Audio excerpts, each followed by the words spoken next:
Yes, everyone, welcome back to another match review. This time we are going to talk about yesterday's result versus Fulham. So, shout out to Harshy for getting me to record another one of these match reviews. Taking a little bit of time to digest what happened after yesterday's game so everyone can take it in, everyone can take on board the last minute winners and everything, can digest how the team performed as a whole yesterday. If you missed the match, maybe you watched the highlights, recoup, seeing what people had to say after the game, things like that. Let's take a little bit of a breakdown, talk about what happened, because let's be honest, we did get a winner in stoppage time, which I think, in my opinion, and collectively across a lot of the fan base, it's sort of like this was a result that's almost saved Marissa's skin in essence, because the fallout that would have continued as if fallout wasn't there already. Had we had lost this game, would have been quite huge and quite significant. And again, the fact that we were able to recoup, get a result out of it, all things considered, um, it's quite huge, all in all. Now, let's not um pretend the problems don't exist. Yesterday's performance for about 80 minutes of the game was just largely unacceptable. It was poor, it was pathetic. Even though we got the winner, there's still glaring issues within this team that need to be addressed going forward if we're going to have any kind of success. And I would include the Conference League in this discussion. But regardless, let's break down, let's talk about the events of the games, what happened. As mentioned before, I think uh, if you're watching the game, you would largely agree that for 80 minutes at least, Chelsea did not look at the races. Yes, the second half you could say was improved. There was a lot more attacking urgency, but we were just missing that final um, bit of flair, final bit of output that would put the ball in the back of the net, essentially. So if we were if we're to look at this game systematically, we started off the first half very poor. Fulham, in fact, put the ball in the back of the net 3 minutes in. We were just lucky that was ruled offside, to be honest. No spatial awareness when the corner came in, no man, not good enough man marking, not good enough pressing and defending, and Fulham had it in the back of the net. We were just lucky it was ruled offside. And I think had that goal been allowed 3 minutes in, we go 1-0 down, that game could have ended up far worse, far more toxic because Fulham came out, searching for a result. They've got, for them, Conference League qualification was on the line. You know, they could potentially qualify to Europe, which would have been huge. We obviously on the other side of South London, you've got us who don't feel like we belong in the Conference League. But for Fulham, that would have been a huge step, and it looked way more that they had something to fight for. And again, mathematically, we are still in this UCL hunt. We are still in the race for Champions League.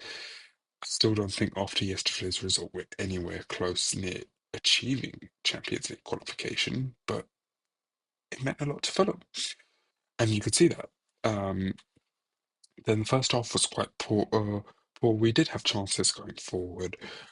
We did hold a lot of possession in terms of the ball, but again, when talking about the starting lineup, I think on paper that is our strongest lineup. Now, on recent form, if we exclude what happened at the end of the game, maybe there's an argument to say, well, Sancho could be in our strongest lineup because within the last 4 games he's had 3 assists and a goal, and he's sort of recouping that form that we saw at the beginning of the season. We saw at Dortmund, things like that. So maybe give Sancho another chance. But the biggest surprise for me was when we've heard Reece James can only play one game a week, especially to manage his minutes.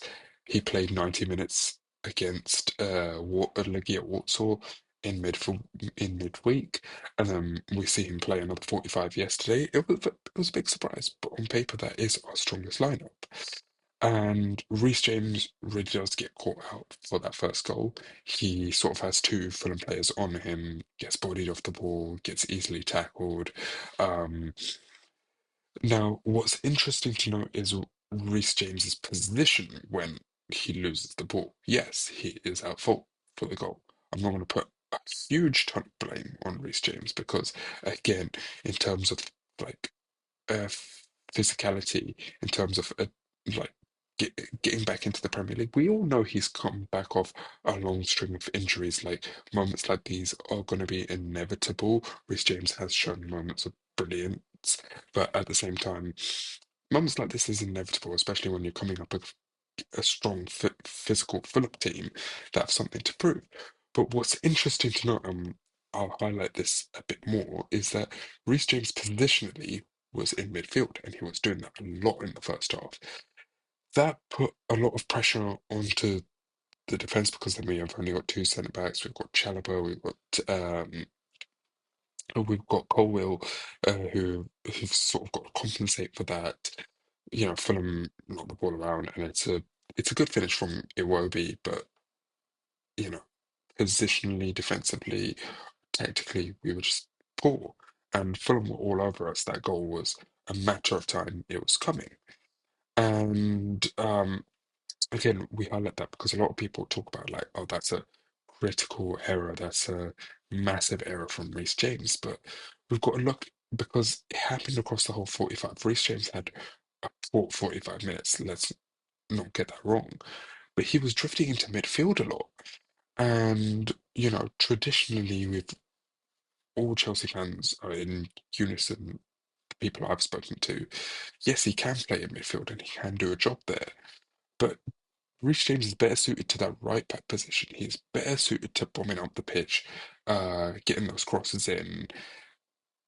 Defensively, he's in the past he's looked solid when he's been playing at right back. And I know that injury-wise, you know, maybe he can't perform to the same extent where he can constantly go up and down the right flank, you know, show us that attacking threat, put the crosses into the box and track back at the same time. Like that does overload his body a bit, and we've got to manage that. But maybe then just stick to having him sit back and play as that traditional right back, especially when he's played 90 minutes in midweek. And tactically, you know, Maresca has made a lot of questionable decisions recently. You know, a lot of question marks have to be raised about his man management, how he chooses to rest players and stuff. But I feel like this was a critical error. And on the other flank, we have someone like Cucurella inverting as well. And Cucurella, on the other hand, can do that job really well. You know, he's got the most amount of goals for the team in this calendar year 2025. You know, he's always a box threat. He inverts, but yes, he inverts a lot further than Reece James was doing in that first half. But what you've got to understand is when tactically the manager is requesting two of our four defenders to go and do that job, who have we got to sit back when a team launches a counter attack against us? And that's where I feel the problem lies. And Maresca has essentially been found out, and he's not shown any signs of adapting to that. We saw Malo Gusto come on in the second half. He was doing the exact same thing, and then question marks have been raised this season that Malo Gusto has not been performing to the levels. But you've got to understand what they're being told to do tactically. And I feel like that was a critical error. Fulham really pounced on that. We only really had two defenders back because of Cucurella's advancing up the pitch. You know, we saw that when we played Ipswich. Cucurella had gone up the pitch, he was recovering, tracking back, and Ipswich played the ball over, and Cucurella was caught out. And this has been happening time and time again. If you are going to have a defender invert, only have one of them, in my opinion, invert, and have Cucurella do that because out of the options we have, he's the best suited candidate to do so.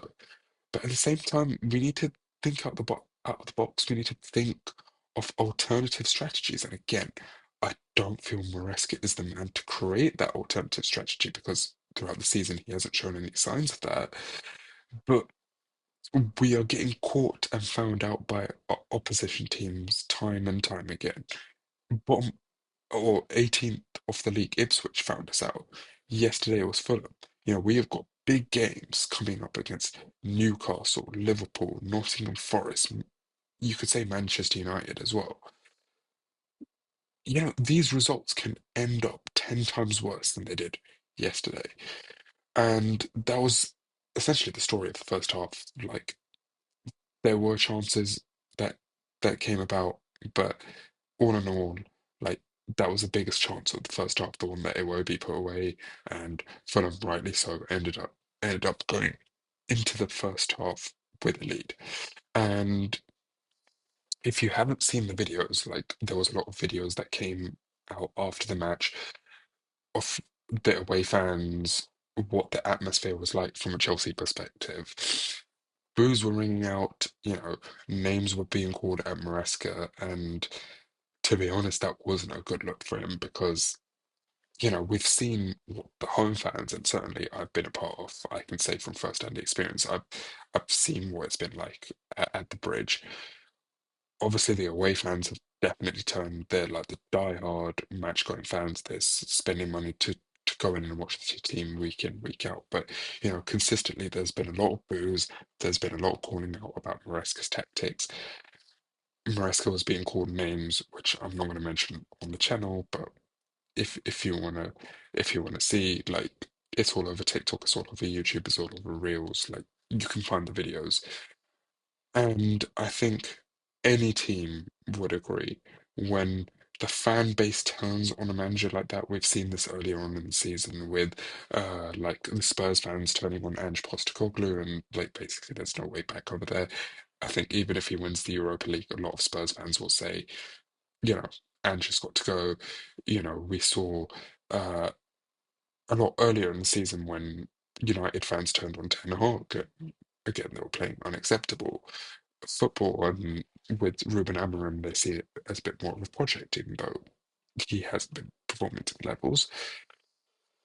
So there's a lot of question marks being raised, and I think the fan base collectively have turned on Enzo Maresca. And to be honest, I don't think there's any turning back from that. You can't, you know, what can Maresca do between now and the end of the season? He can win the Conference League, which has to be the bare minimum. If we don't win the Conference League, it's embarrassing. But the way we played on Thursday, the way we played yesterday, I'd be really concerned. Even against Djurgården, the team we're about to play, you know, this is going to be the game of their life, and they're going to go all guns blazing. And if we thought the Legia fans were bad, like imagine what it's going to be like against Djurgården in a semi-final at their ground. And then, if we then on paper and deep down we should go past them. There's no excuse not to go past Djurgården. But if we play a Real Betis or a Fiorentina and we play the way we have been playing recently against them in the final, I feel like they've got the quality to, launch counterattacks and get a result in the final. And I'm not at the moment utterly convinced, but again, if we're having the conversation, what can Maresca do between now and the end of the season? Bare minimum is he has to win the Conference League, which is looking shaky at the moment. Then you've got the Club World Cup post-season. You know, to save his skin, you'd say if Maresca could lead the team to win the Club World Cup and the Conference League, then you'll be like, okay, conversation's got to be had here.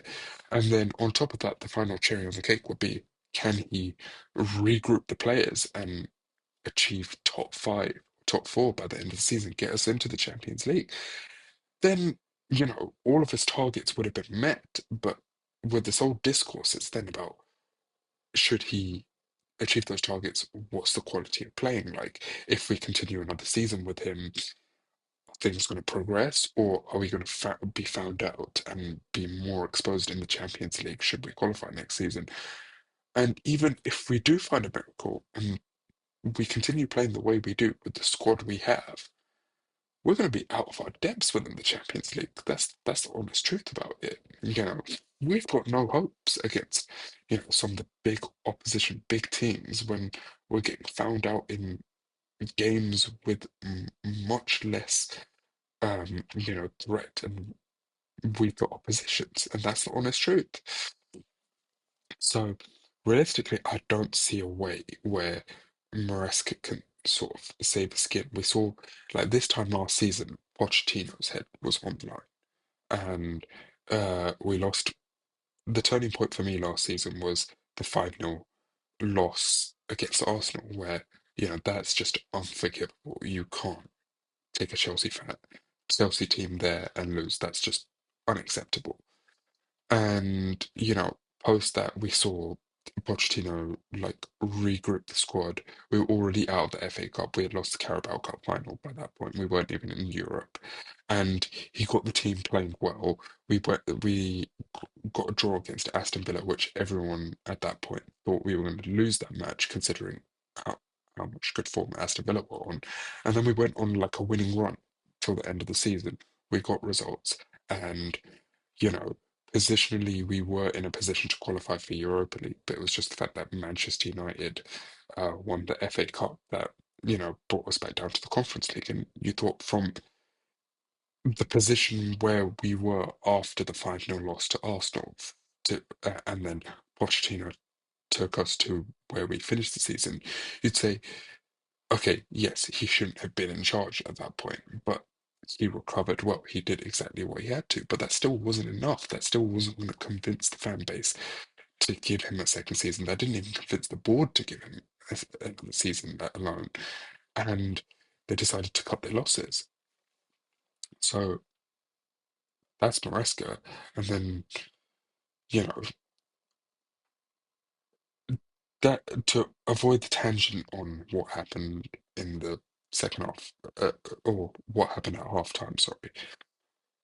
Let's talk about what happened in the second half of the game, because I realise we've gone on for 15 minutes now and we haven't even spoken about the second half.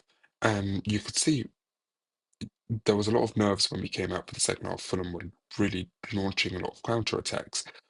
We definitely did have a lot more going forward. There was a lot more attacks, but let's be honest, the final product just wasn't there. And it only took till about the 80th minute for there to be a bit of change. We saw Maresca put on Tyreek George, and again, despite the result, the biggest positive to take out is just that, and I think every Chelsea fan will agree with this, that we're all happy for Tyreek George.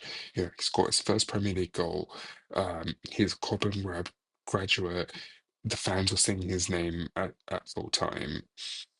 And it was a special moment, that goal, it was an instinctive finish, We saw that a lot in the second half, like we were getting into the final third, balls were going around the final third, but just no one was there to knock it in and score a goal.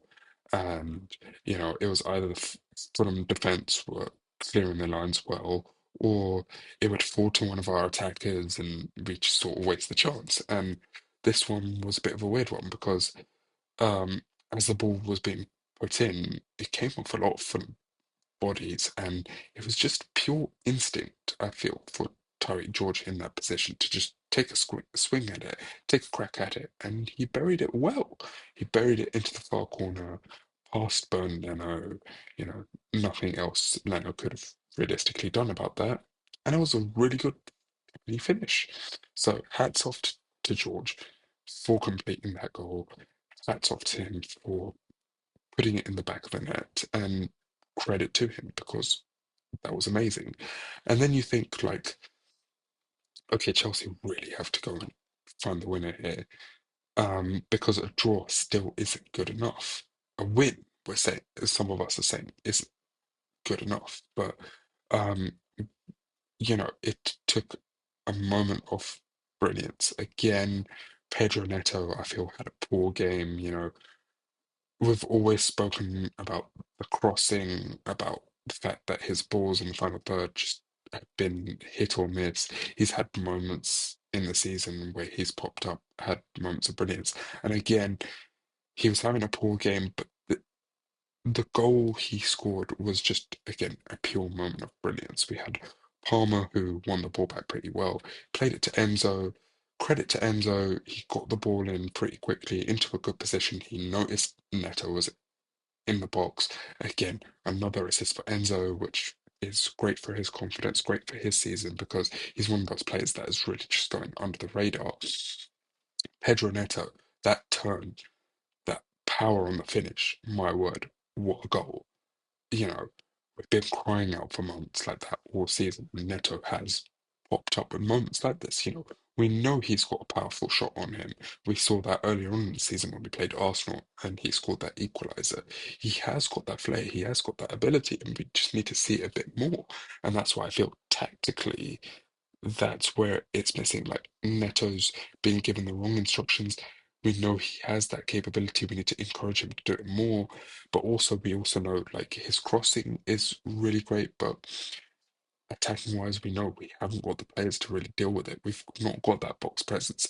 Nicholas Jackson, he's got a lot of good qualities, but heading and winning the ball in the box isn't one of those. You know, Cole Palmer can't do it either, and Kunku can't do it. It's not a dig at those players, just we don't have the profile to match receiving crossed balls into the box, and that's the honest truth. But fair play to Neto, good job. That turns the game on its head. We get 3 points, but again, we can't hide behind the fact that the problems that were there before this game, the problems that were there for large parts during this game, they still exist. They still exist. And, even though we got the winner, I hope, and I hope I'm wrong about what my gut feeling is, but I hope we can use this as a bit of a launchpad to end the season off really well. I still think it's too little, too late because City are recuperating form. Newcastle have been on an incredible run of form. Aston Villa, we saw what they did against Newcastle over the weekend. You know, they're not going anywhere. And I just feel like it's too little, too late, in essence. Something like this should have come weeks, if not so months ago. And the problems are still there because, again, for 80 minutes of the game, we were just beyond our depth, it seemed like. And that just seemed unacceptable when you look at the level of opposition, the fact that we were playing Fulham of all teams. So, again, the credit to the team for recuperating the win through it. Still firmly believe Maresca's out of his depth. The fan base has completely turned on him. I don't see a way back for him, is the honest truth. Um, but again, we can't just call from Maresca's head through all of this. We need to have a look at like things like the sporting directors as well. They've got to roll, they've got to bounce, keep the pressure on, especially when we're at the bridge, make your voices heard, make banners, make tifos, get them out there, make chants, direct them at Maresca, direct them at the owners, direct them at the board. Changes need to be made because even if Maresca saves the season and we qualify for the Champions League through all odds, the way we've been performing, that can't roll next season. The way we've been recruiting, that's not going to be good enough. We are going to get found out, and it's going to be even more humiliating the way we're playing if we do play this way in the Champions League. So that's all that really is to talk about the game. Again, I hope that these results is a bit of a launch pad to kick forth the end of the season. At the end of the day, I'm really happy for Tyreek George getting his first Premier League goal. I hope that leads to bigger things for him. He definitely does have the qualities and the attributes to do so going forward. Fair play to Pedro Neto scoring a wonderful goal on the turn. That was an incredible finish. I hope he can build on that as we go into the final stages of the season. Another assist for Enzo, which I think is pretty big, and fair play to him because he's actually he's been one of our underrated players um throughout the season, and that would just do the world for his confidence, his ability going forward. And maybe this might be a good idea for another video going forward to address what's going on with Enzo because I've seen a lot of divide in the fan base, a lot of criticism being given to Enzo that he's not good enough. And To be honest, I personally disagree with those opinions. I think he has been one of our better players. He has shown a lot of consistency this season, um, compared to what we've previously seen of him. So maybe we should address those comments, address those things. As a fan base, we need to be united on our players at least. Again, I'll summarize. Maresca is out of his depths, and he has got a one match touchline ban, which I just read because he's accumulated a lot of yellow cards. So that'll be interesting to see whether that has a positive or negative influence on the team. Again, you know, why like that's our manager. He's getting touchline bans and stuff, and we've seen that in the past with like managers like Mourinho and other managers like getting touchline bans and stuff. But yeah, not a good look for him whatsoever. But anyway, let us know your thoughts. We'll get some videos rolled out. Let's address the Enzo Fernandez situation. Let's address what more, we can expect from this Chelsea team going forward. And let us know your opinions down in the comments. So take it easy and peace.